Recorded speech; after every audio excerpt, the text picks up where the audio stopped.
I don't think it helps anybody. We are totally against it. ये सिर्फ interference है।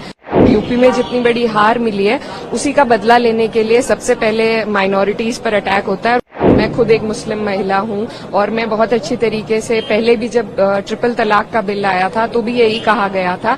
देखिए, ये एक बहुत पुराना चैरिटेबल एक इंस्टीट्यूशन है।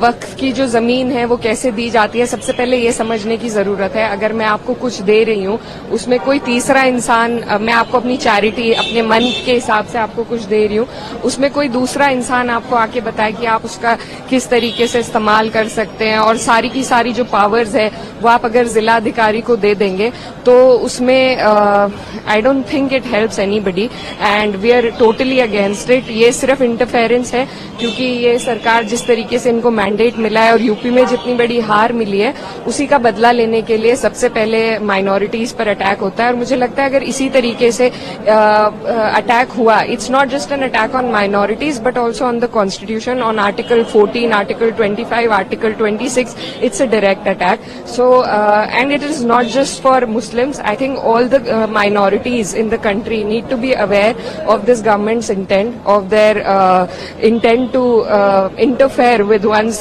personal beliefs and religious institutions. So I think this is not what my country stands for. This is not what my constitution stands for, and we stand against this bill and we will oppose it tooth and nail. but इकरा यहाँ पर जो bill में government की तरफ से बोला गया, जो पीड़ित खासकर बार बार बोला गया, जो पीड़ित मुस्लिम महिलाएं हैं उनको इंसाफ दिलाना है, जो पीड़ित मुसलमान हैं, ये धर्म से इसको बिल्कुल जोड़े नहीं जाना चाहिए। ऐसा बिल्कुल भी नहीं है कि मुस्लिम के खिलाफ